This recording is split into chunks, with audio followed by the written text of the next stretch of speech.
Sebelum menonton, jangan lupa like, subscribe, dan tekan tombol lonceng. Selamat menyaksikan. Halo sahabat Aljon, kembali lagi di Aljon Medical Forum. Masih bersama saya Cynthia dan kita masih membahas soal osteoporosis. Masih bersama narasumber kita, Dr. Komang Septian, dokter spesialis ortopedi.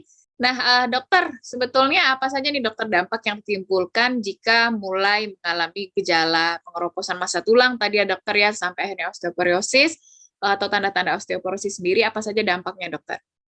Oke, kalau kita bicara dampaknya yang paling paling bahaya ya terjadinya risiko patah tulang tadi ya, karena dengan adanya osteoporosis, massa tulang di tubuh kita itu menurun, tentu saja kekuatan dan daya tahannya terhadap suatu trauma atau suatu menahan beban itu pasti akan menurun.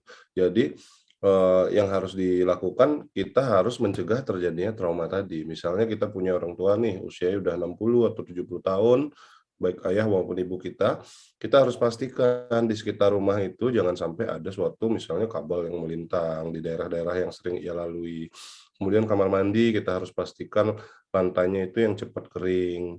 Kemudian bila perlu di lokasi-lokasi yang dia sering lewati, kita tambahkan railing atau suatu pegangan untuk ayah atau orang tua kita pegangan di situ. Kalau dia misalnya mau ngambil minum malam-malam atau mau ke kamar mandi, kita harus siapkan pegangan-pegangan supaya mencegah terjadi trauma seperti kepleset saja bisa menyebabkan suatu patah tulang pada pasien-pasien yang mengalami osteoporosis. Kalau usia Cynthia, usia yang muda-muda gitu mungkin kepleset itu mungkin cuma nyeri aja atau memar-memar dikit aja, nggak sampai patah tulang. Tapi kalau usia 60, 70 itu harus dicegah jangan sampai terjadi trauma minor atau trauma kecil seperti tadi karena bisa menyebabkan suatu patah tulang. Dan penanganan patah tulang pada pasien usia tua atau usia lanjut disertai osteoporosis itu sangat berbeda dengan penanganan patah tulang pada usia-usia muda yang tidak mengalami osteoporosis. Jadi alangkah baiknya dicegah dari awal, jangan sampai terjadi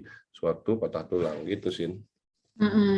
Oke. Tapi kalau misalnya gejalanya juga sebetulnya nggak bisa dirasakan ya dokter, nggak terlihat gitu ya sebetulnya. Itu nggak spesifik gitu. Kadang-kadang ada yang mengeluhkan nyeri nih di seluruh tubuh nih, tapi kan nggak spesifik ya, bisa kondisi lain pun memiliki gejala yang sama, misalnya demam tifoid, demam berdarah, juga nyeri-nyeri di persendian, nyeri-nyeri di tulang.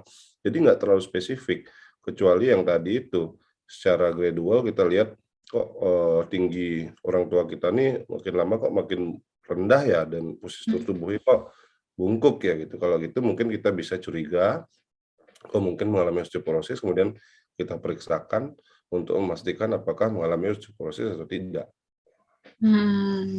Oke, baik.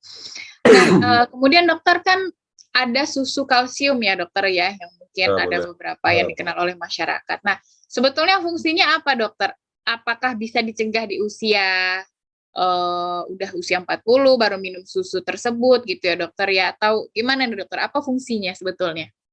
Oke, sebenarnya sih yang paling baik untuk menabung tulang itu ya tadi ya di usia 30 ya, karena di sana adalah metabolisme tulang yang paling aktif gitu. Jadi tulang yang diproduksi itu sangat banyak kalau kita berikan rangsangan. Rangsangan itu bisa berupa suatu exercise atau olahraga rutin yang akan merangsang tubuh untuk membentuk lebih banyak tulang lagi. Kalau di usia-usia seperti tadi kita tambahkan dengan suatu suplemen kalsium atau vitamin D, tentu akan sangat baik hasilnya gitu ya, dibandingkan kalau kita baru meminum kalsium di usia yang sudah lanjut, misalnya di atas 50 baru kita minum kalsium, tentu manfaatnya tidak akan sebaik kalau kita mulai di usia usia muda. Memang saya bilang manfaatnya tidak sebaik karena tentu saja masih ada manfaatnya, karena kayak saya tadi bilang salah satu terapi dari osteoporosis itu adalah salah satunya dengan mengkonsumsi suplemen kalsium dan vitamin D untuk pasien-pasien yang sudah terdiagnosa osteoporosis. Jadi masih ada manfaatnya, tapi akan lebih baik kalau dilakukan di usia yang lebih muda, sebelum 30 tahun tadi sih. Oke. Kemudian dokter kalau misalnya sudah terlanjur ada tanda-tanda tadi ya dokter ya, kemudian setelah diperiksa ternyata osteoporosis gitu, itu tindakannya yang harus dilakukan apa dokter?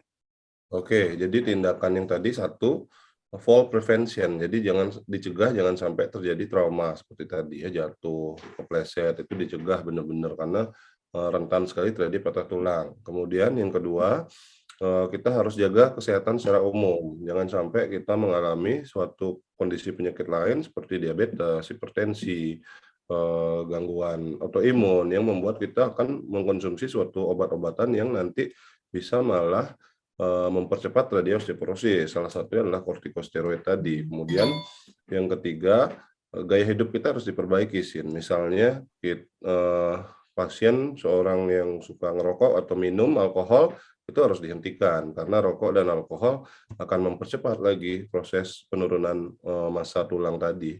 Kemudian yang kalau memang sudah mengalami diabetes, ya gula darah harus terkontrol dengan baik, harus sering rutin kontrol, sering medical check up untuk mengetahui bagaimana kondisi gula darah saat ini. Jangan sampai gula darahnya nggak terkontrol karena itu akan menyebabkan proses osteoporosis juga mengalami proses yang lebih cepat gitu. Jadi itu hal-hal yang bisa dilakukan kalau memang kita sudah terdiagnosa dengan osteoporosis.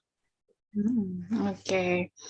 Nah, tadi dokter kita bicara menabung tulang gitu ya dokter ya, selain susu, kemudian juga adanya olahraga ya dokter. Nah, olahraga nih apa nih yang cocok dokter untuk tulang yang baik untuk mencegah osteoporosis gitu? Jadi sebenarnya olahraga apapun lebih baik daripada nggak berolahraga gitu ya, Sin ya. Jadi apalagi bisa dilakukan secara rutin, minimal 3-5 kali seminggu. Dalam satu kalinya itu minimal selama 30 menit, itu sudah sangat cukup untuk dilakukan sebagai usaha kita untuk menabung tulang di usia muda. Tapi yang memang secara literatur yang terbaik adalah suatu olahraga yang ada komponen weightlifting-nya. Jadi dengan kita melakukan olahraga angkat beban, itu akan merangsang tulang-tulang kita tadi untuk memproduksi atau memperkuat dirinya sendiri. Karena tubuh kita itu akan menerima rangsangan atau impuls tadi dan mereka akan bereaksi. Tubuh kita itu biasanya seperti itu sih. Misalnya tulang kita tuh dikasih olahraga angkat beban, jadi tulang itu menerima sinyal bahwa dia harus memperkuat dirinya lagi karena dia melakukan suatu aktivitas yang berat gitu ya. Jadi tulang kita akan mempersiapkan dirinya sendiri untuk bisa melakukan aktivitas yang tadi dengan baik. Itu di usia muda ya, di usia 30 tahun ke bawah. Jadi yang paling baik sebenarnya adalah olahraga yang ada komponen weightlifting-nya. Tapi kalaupun tidak melakukan weightlifting, olahraga lain pun pasti akan ada komponen-komponen yang memberikan rangsangan terhadap tulang-tulang di tubuh kita. Misalnya kalau senang lari pasti ada rangsangan juga kepada tulangnya. Orang yang senang badminton, basket, olahraga apapun pasti ada, tapi yang spesifik paling banyak memang weightlifting tadi, Sin. Oke, baik. Terakhir Dokter Komang, bagaimana untuk menjaga kesehatan tulang, mencegah osteoporosis juga dokter? Oke, jadi pesan saya untuk semuanya, terutama yang masih usia di bawah 30 tahun tadi, lakukan suatu olahraga rutin agar kita memiliki suatu tabungan tulang di usia tua kita nanti. Jadi kita akan menurunkan risiko terjadinya osteoporosis. Kemudian jangan lupa makan atau minum yang selalu mengandung 4 sehat 5 sempurna tadi, karena kita memerlukan suatu kalsium, suatu vitamin D yang bisa kita dapatkan dari makanan minuman yang sudah tadi disiapkan dengan baik. Kemudian kalau memang sudah terlanjur lambat usia di antara 30 sampai 40 atau di atas 50, tentu apa yang bisa dilakukan tetap melakukan gaya hidup yang baik seperti tadi, berhenti merokok, kemudian berhenti minum alkohol, dan tetap melakukan suatu olahraga rutin. Tentu saja olahraganya nggak bisa disamakan pada usia di bawah 30 gitu ya. Jadi olahraga yang baik di usia di atas 50 tentu yang aman untuk kesehatan tulang dan sendi kita. Misalnya kita pilih low impact sport seperti sepeda atau berenang atau jalan santai. Kalau sudah lari itu biasanya dia akan mempercepat terjadinya proses penyakit yang lain nih, osteoarthritis namanya, jadi pengapuran sendi gitu. Jadi jangan sampai sudah osteoporosis terjadi juga osteoarthritis. Jadi salah memilih olahraganya. Jadi itu yang harus dilakukan tergantung dari usia berapa kita saat ini, gitu Sin. Oke, baik, siap Dokter Komang. Terima kasih banyak hari ini, Dokter. Thank you, Sin, kesempatannya untuk sharing. Baik. Nah, sahabat Eljan itu dia tadi ya, yang terpenting bagaimana untuk menjaga kesehatan tulang, kembali lagi gaya hidup, kemudian juga merokok, kemudian juga tadi ya hindari alkohol, dan juga bisa tadi dengan mengkonsumsi kalsium sejak dini ya, sejak muda, kalau bisa di bawah umur 30 juga bisa membantu mencegah osteoporosis. Kemudian juga tadi vitamin D dari berjemur dan lain-lain juga bisa membantu menjaga kesehatan tulang. Baiklah, semoga berguna juga bermanfaat bagi kita semua. Saya Cynthia dan juga Dr. Komang Septian, dokter spesialis ortopedi, pamit undur diri, sampai jumpa. So, saya Mawar Salem, pamit undur diri. Ada kamera nih. So, gimana nih kalian? Pasti udah pada nonton semua kan?